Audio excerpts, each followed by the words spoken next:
మందులంటే మన బాధల్ని నొప్పుల్ని మాయం చేసి ఆరోగ్యాన్ని ప్రసాదించే అమృత గుళికలు. ఎన్నెన్నో పరిశోధనలు ప్రయోగాల అనంతరం ఆధునిక వైద్య రంగం ఈ మంత్రదండాల్ని మనకు అందించింది. ఈ మందుల్ని తగిన జాగ్రత్తలతో సరిగా వాడితే బ్రహ్మాస్త్రాల్లా పనిచేస్తాయి. సరిగా వాడకపోతే భస్మాసుర హస్తల్లా మొదటికే మోసం తెస్తాయి. తెలుసో తెలియకో ఇవాళ మనలో చాలా మంది మందుల్ని ఎడాపెడా వాడేస్తున్నారు. ప్రతి చిన్న అనారోగ్యానికి డాక్టర్ సలహా లేకుండా సొంతంగా మందులు కొని వాడుతున్నారు. అవగాహన లేకుండా అనవసరంగా మందులు వాడితే లేనిపోని సమస్యల్ని కొని తెచ్చుకుంటారని హెచ్చరిస్తున్నారు డాక్టర్లు. మందుల వాడకంలో తీసుకోవాల్సిన జాగ్రత్తల గురించి డాక్టర్ని అడిగి ఇప్పుడు తెలుసుకుందాం.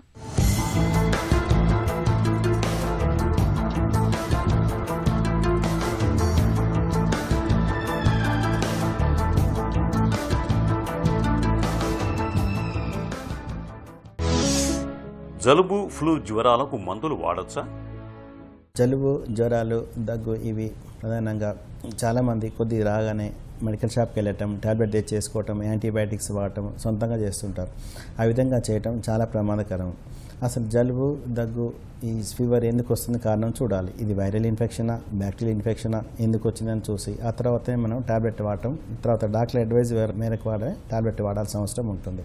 సాధారణంగా ఈ ఫ్లూ కానివ్వండి, కోల్డ్ కాఫ్ కానివ్వండి, వైరల్ ఆర్జిన్ ఉంటాయి. ఈ వైరల్ ఆర్జిన్కి యాంటీబయాటిక్స్ అనేవి పనిచేయవు. వాడినా కూడా అన్నెసెసరీ అనమాట, ఉపయోగం లేదనమాట. అది బాడీకి బర్డెన్ లాంటిది. అయితే వీటిని ఏ విధంగా ట్రీట్ చేయాలని అంటే సిమ్టమాటిక్ ట్రీట్మెంట్, ముక్కు కారుతున్నప్పుడు డీకంజెస్టెంట్స్ వాడటము, తర్వాత యాంటీ హిస్టమిన్స్ వాడటము, తద్వారా స్టీమ్ ఇన్హలేషన్ తీసుకోవటం, వీటి ద్వారా మనం కోల్డ్ కాఫ్ అనేది అరికట్టుకోవచ్చు. అయితే ఇన్ఫెక్షన్ కనుక బ్యాక్టీరియల్ ఉంది, తర్వాత స్ఫుటము వస్తుంది, ఈ బ్యాక్టీరియాని కన్ఫర్మ్ అయిందన్న తర్వాత అది కూడా డాక్టర్ సలహా మేరకే యాంటీబయాటిక్స్ వాడాల్సిన అవసరం ఉంటుంది. సో ఇవన్నీ కూడా సిమ్టమాటిక్ ట్రీట్మెంట్తో చాలా వరకు తగ్గిపోయే అవకాశాలు ఉంటాయి. దగ్గు మందులు, సిరప్లు వాడకూడదా? దగ్గు రాగానే మెడికల్ షాప్కి వెళ్ళటం, ఒక కాఫ్ సిరప్ ఇవన్నీ తీసుకొచ్చి వాడటం జరుగుతూ ఉంటుంది. ఇది చాలా ప్రమాదకరం అండి. ఎందుకంటే ఈ దగ్గు ఎందుకు వస్తుంది, ఈ దగ్గులో ఏ టైప్ ఉంది, అది ఎలర్జిక్ కాఫ్ ఉందా, ఇన్ఫెక్టివ్ ఆరిజిన్ ఉందా, లేకపోతే జిఆర్డి, మనకి రిఫ్లెక్స్ ఈసోఫేజిటిస్తో కూడా మనకు కాఫ్ అనేది వస్తుంటుంది. కార్డియాక్ కాఫ్ కూడా వస్తుంది. హార్ట్ ప్రాబ్లం ఉన్నప్పుడు కూడా దగ్గు అనేది వస్తుంటుంది. అది ఏ దగ్గు అని తెలిసిన తర్వాతనే డాక్టర్ సలహా మేరకి, వాళ్ళ సూచన మేరకు మనకి కాఫ్ సిరప్స్ వాడటం అవసరం ఉంటుంది. Example, gastro oesophageal reflux disease ఉంది, జిఈఆర్డి ఉంది.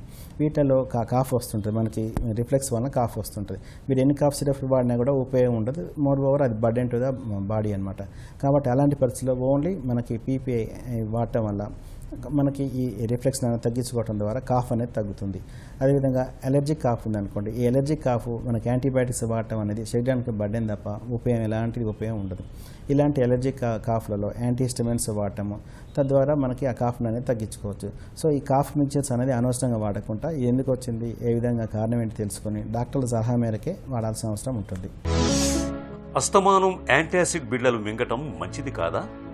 చాలామంది డాక్టర్ దగ్గరికి వచ్చిన తర్వాత న్యాచురల్గా కడుపులో ఆయాసం అని, తర్వాత మంట అని, కడుపు ఉబ్బరం అండి, తేన్పులు వస్తున్నాయని చెప్తుంటారు. అలాంటి పరిస్థితుల్లో డాక్టర్లు వాళ్ళకి యాంటాసిడ్స్, తర్వాత ప్రోటాన్ పంప్ ఇన్హిబిటర్స్ ఇవి ఇస్తుంటారు అనమాట.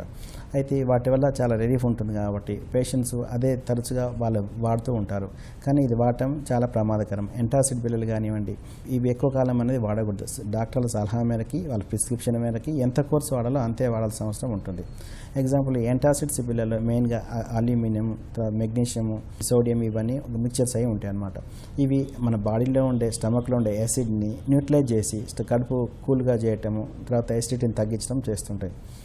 అంతవరకు ఓకే. కానీ లాంగ్ రన్గా వాడటం వల్ల చాలా ప్రమాదకరం. ఎలా అంటే ఈ లాంగ్ రన్ మెగ్నీషియం వాడనుకోండి డయేరియా రావటము, తర్వాత అల్యూమినియం, కాల్షియం వాడటం వల్ల కాన్స్టిపేషన్ రావటము జరుగుతుంది. హార్ట్ ప్రాబ్లం ఉండే వాళ్ళలో సోడియం రిస్ట్రిక్షన్ అనేది, తర్వాత కిడ్నీ ప్రాబ్లం ఉండే వాళ్ళలో సోడియం రిస్ట్రిక్షన్ అనేది చాలా అవసరం.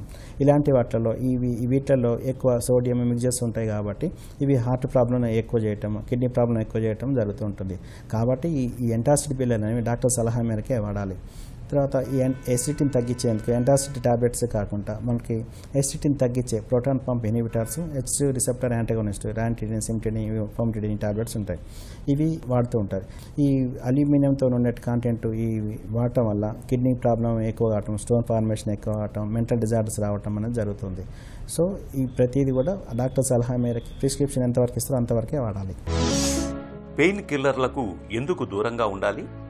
ప్రతి ఒక్కరు వాడేది పెయిన్ కిల్లర్స్ జీవితంలో తప్పకుండా వాడుతుంటారు. అయితే వీటి వల్ల ట్రెమెండస్ రెస్పాన్స్ ఉంటుంది, అంటే పెయిన్ అంతా తగ్గిపోయి పేషెంట్స్ ఎంతో సంతోషంగా ఉంటారు. అయితే ఈ పెయిన్ కిల్లర్స్ అనేవి వాళ్ళే పేషెంట్స్ మెడికల్ షాప్కి వెళ్ళి తీసుకురావటం, సొంతంగా పాత ప్రిస్క్రిప్షన్ తీసుకురావటం, తద్వారా వాటి వల్ల చాలా ప్రమాదకరం. ఈ పెయిన్ కిల్లర్స్లో non steroidal anti inflammatory drugs, ఇవి ఎక్కువ పెయిన్ బాగా తగ్గిస్తాయి అన్నమాట. కాకపోతే వాటి సైడ్ ఎఫెక్ట్స్ అవి కూడా అదే రేంజ్లో ఉంటాయి. ఎగ్జాంపుల్ మనకి ఈ non steroidal anti inflammatory drugs Brufen కానివ్వండి, డైక్లోఫినాక్ కానివ్వండి, ఎసిక్లోఫినాక్, ఈ టాబ్లెట్స్ అనేవి కూడా పెయిన్ బాగా తగ్గిస్తాయి. అయితే మన బాడీలో స్టమక్లో గ్యాస్ట్రిక్ మ్యూకోజాని డ్యామేజ్ చేయటము, దాని అల్సర్స్ ఫామ్ చేయటము, ఎరోజన్స్ ఫామ్ చేయటము, అల్సర్స్ నుంచి బ్లీడింగ్ అవ్వటము, ఇవన్నీ కూడా మనకి గ్యాస్ ప్రాబ్లం ఎక్కువ అవ్వటం చేస్తుంటాయి. అదేవిధంగా కిడ్నీ ప్రాబ్లం వచ్చేసి మనకి ట్యూబ్లర్ నెక్రోసిస్ ద్వారా కిడ్నీ డ్యామేజ్ చేసి రీనల్ ఫెయిల్యూర్లోకి వెళ్తుంటారు. సో ఈ టాబ్లెట్ అనేవి ఎక్కువ కాలం వాడకుండా డాక్టర్ ప్రిస్క్రిప్షన్ మేరకే అవసరమైనంత వరకే వాడాలి.